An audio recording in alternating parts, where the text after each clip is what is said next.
សាច់រឿងចាប់ផ្ដើមនៅពេលដែលយើងដឹងថាប្រវត្តិសាស្ត្រ7លានឆ្នាំរបស់មនុស្សជាតិជិតដល់ទីបញ្ចប់ហើយពីព្រោះព្រះទាំងឡាយបានធុញទ្រាន់នឹងពួកគេហើយប្រធានរបស់ព្រះដែលជាស៊ូសនោះបានសួរយោបល់របស់ព្រះគ្រប់គ្នានៅក្នុងការជួបជុំមួយពួកគេទាំងអស់គ្នាយល់ស្របថាមនុស្សជាតិគួរតែបំបត្តិចោលព្រោះពួកគេជាអំបូរអាក្រក់និងគ្មានសង្ឃឹមដូច្នេះស៊ូសក៏រៀបនឹងប្រកាសពីការផុតពូជរបស់មនុស្សជាតិប៉ុន្តែវ៉ាល់គីរីឈ្មោះហៀលដាស្រាប់តែបង្អាក់គាត់ហើយប្រាប់គ្រប់គ្នាថានាងប្រឆាំងនឹងរឿងនេះព្រះទាំងឡាយមិនសប្បាយចិត្តទេដែលនាងបានរំខានការជួបជុំរបស់ពួកគេហើយពួកគេប្រាប់នាងថានាងគ្មានសិទ្ធិនៅទីនេះទេព្រោះនាងគ្រាន់តែជាព្រះពាក់កណ្ដាលប៉ុណ្ណោះហៀលដាទទួលស្គាល់ថាមនុស្សជាអំបូរដែលមានចំណុចខ្វះខាតប៉ុន្តែនាងរំលឹកគ្រប់គ្នាអំពីច្បាប់រ៉ាក់ណារ៉ុកដែលអនុញ្ញាតឲ្យមនុស្សមានសិទ្ធិប្រយុទ្ធជាមួយនឹងព្រះ13ជុំដើម្បីកំណត់ជោគវាសនារបស់មនុស្សជាតិសម្រាប់1000ឆ្នាំបន្ទាប់ហើយមនុស្សនឹងត្រូវរួចផុតពីការផុតពូជប្រសិនបើពួកគេឈ្នះប៉ុន្តែយើងដឹងថាច្បាប់នោះមិនធ្លាប់ត្រូវបានគេប្រើពីមុនមកទេព្រោះព្រះគិតថាវាមិនអាចត្រួយទេសម្រាប់មនុស្សក្នុងការយកឈ្នះពួកគេព្រះទាំងឡាយសើចចំអកឲ្យនាងហើយពួកគេគិតថាការប្រយុទ្ធជាមួយមនុស្សនឹងខ្ជះខ្ជាយពេលវេលាព្រោះមនុស្សមិនមានឱកាសឈ្នះទេប៉ុន្តែនាងសួរព្រះថាតើពួកគេខ្លាចថាពួកគេនឹងចាញ់មែនទេដូច្នេះស៊ូសក៏សម្រេចចិត្តថាពួកគេនឹងប្រយុទ្ធជាមួយមនុស្សហើយគាត់បានបញ្ជាឲ្យហៀលដាជ្រើសរើសជើងឯកដែលនឹងតំណាងឲ្យមនុស្សព្រោះមើលទៅនាងចង់ជួយសង្គ្រោះពួកគេព្រះបានប្រមូលផ្ដុំគ្នានៅសង្វៀនហើយអ្នកយាមមហន្តរាយឬក៏ហៅថា Watchman of the Apocalypse ដែលមានឈ្មោះថា Heimdall បានប្រកាសពីការចាប់ផ្ដើមនៃ Ragnarokគាត់ណែនាំសព្រះរន្ទះដែលជាតំណាងរបស់ព្រះសម្រាប់ជុំទី1ហើយពួកគេមានទំនុកចិត្តថាសនឹងឈ្នះព្រោះគាត់ជា Norse God ដ៏ខ្លាំងបំផុតវ៉ាល់គីរីឈ្មោះថា Gol បារម្ភថាសនឹងបំផ្លាញអ្នកតំណាងរបស់ពួកគេប៉ុន្តែ Hilda មានទំនុកចិត្តថាពួកគេអាចឈ្នះបានព្រោះនាងបានជ្រើសរើសអ្នកចម្បាំងដ៏ខ្លាំងបំផុតរបស់មនុស្ស Heimdall ណែនាំអ្នកតំណាងរបស់មនុស្សហើយមនុស្សបានស្រែកហូកញ្ជ្រៀវនៅពេលដែលអ្នកចម្បាំងសាមកុកដ៏ខ្លាំងបំផុតដែលមានឈ្មោះថា Lipu បានបង្ហាញខ្លួនភាគីទាំងពីរត្រៀមខ្លួនសម្រាប់ការប្រយុទ្ធហើយនៅពេលដែលលីពូចុះពីលើសេះរបស់គាត់លំពេងរបស់គាត់ក៏ស្រាប់តែចេញមកគាត់ឆ្ងល់ថាតើលីពូអាចយកឈ្នះសបានឬអត់ដូច្នេះហៀលដាក៏ប្រាប់នាងកុំឲ្យមើលស្រាលមនុស្សហើយនិយាយថាព្រះកំពុងតែមើលងាយមនុស្សដូច្នេះនាងចង់ឃើញទឹកមុខរបស់ព្រះបន្ទាប់ពីពួកគេចាញ់ការប្រកួត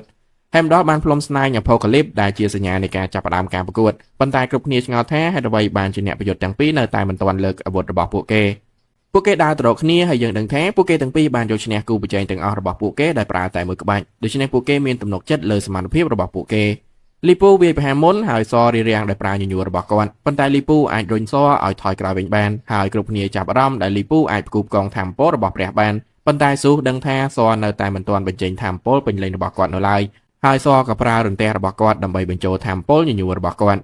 សអែនខ្លួនរបស់គាត់ទៅក្រោយខណៈដែលគាត់ត្រៀមវាយប្រហារហើយព្រះដឹងថាសកំពុងតែប្រយុទ្ធដោយប្រើញញួររបស់គាត់ព្រោះគាត់គោរពកម្លាំងរបស់លីពូនៅក្នុងអតីតកាលមួយយើងឃើញព្រះនៅ Asgard ញ័រខ្លួននៅពេលដែល Frost Giant ចំនួន66ក្បាលបានបើកការវាយប្រហារដោយមិននឹកស្មានដល់ហើយ Frost Giant មួយក្បាលបានបំបែកជញ្ជាំងដូច្នេះព្រះក៏ចាប់ផ្ដើមភ័យសន្សោធានព្រះបានមកដល់ដើម្បីកម្ចាត់ Frost Giant ទាំងនោះប៉ុន្តែពួកគេមិនមែនជាដៃគូរបស់ Frost Giant ឡើយហើយយើងដឹងថា Asgard មិនបានត្រៀមខ្លួនទេព្រោះ Frost Giant មិនដែលវាយប្រហារជាក្រុមឡើយ Frost Giant បានទៅដល់ជញ្ជាំងប្រាសាទហើយព្រះគិតថាពួកគេនឹងត្រូវវិនាសប៉ុន្តែសស្រាប់តែចេញពីប្រាសាទហើយគាត់បានកម្ចាត់ Frost Giant ទាំងអស់ដោយប្រើញញួររបស់គាត់ប៉ុន្តែយើងដឹងថាគាត់មិនចូលចិត្តការប្រយុទ្ធនោះទេព្រោះ Frost Giant ទាំងនោះមិនមែនជាដៃគូនឹងគាត់ហើយក្បាច់ដែលគាត់បានប្រើដើម្បីកម្ចាត់ Frost Giant ក៏បានល្បីនៅក្នុងចំណោមព្រះយើងត្រឡប់មកបច្ចុប្បន្នវិញខណៈពេលដែលសរៀបនឹងវាយប្រហារហើយព្រះមានទំនុកចិត្តថាការប្រយុទ្ធនឹងចប់ព្រោះសរៀបនឹងប្រើក្បាច់ពិសេសរបស់គាត់ហើយ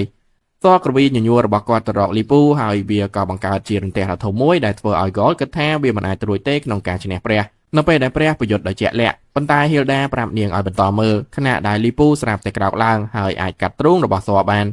ព្រះមិនចង់ជឿរឿងនេះទេព្រោះពួកគេមិនដែលសម័យថាមនុស្សអាចធ្វើឲ្យសរបួសបានប៉ុន្តែអ្នកចម្បាំងសាមកុកមិនមានការភ្ញាក់ផ្អើលទេព្រោះពួកគេដឹងថាលីពូគឺជាសត្វចម្លែកនៅក្នុងអតីតកាលមួយផ្សេងទៀតយើងដឹងថាលីពូកើតនៅក្នុងនគរម៉ុងហ្គូលីហើយគាត់បានចាប់ផ្ដើមធ្វើដំណើរតាំងពីក្មេងដើម្បីស្វែងរកគូប្រជែងដ៏ស័ក្តិស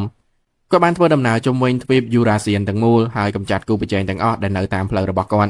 គាត់បានក្លាយទៅជាមេទ័ពហើយសម្រុកទៅវាយប្រហារសត្រូវទល់មុខគ្នាប៉ុន្តែគាត់បានកម្ចាត់ពួកគេទាំងអស់ហើយគាត់ក៏ទទួលបានអ្នកដើរតាមជាបន្តបន្ទាប់ដោយសារតែកម្លាំងដ៏អស្ចារ្យរបស់គាត់ប៉ុន្តែបន្ទាប់ពីធ្វើដំណើរអស់ពេល30ឆ្នាំទីបំផុតគាត់ក៏ចាប់ផ្ដើមខឹងសម្បាដោយដឹងថាគាត់មិនអាចរកគូប្រជែងដ៏ស័ក្តិសមបានទៀតទេដូច្នេះគាត់ក៏ធុញទ្រាន់នឹងការប្រយុទ្ធហើយអនុញ្ញាតឲ្យកងទ័ពសត្រូវចាប់ខ្លួននិងប្រហារជីវិតគាត់ព្រោះគាត់យល់ថាជីវិតលែងមានតម្លៃសម្រាប់គាត់រស់នៅទៀតហើ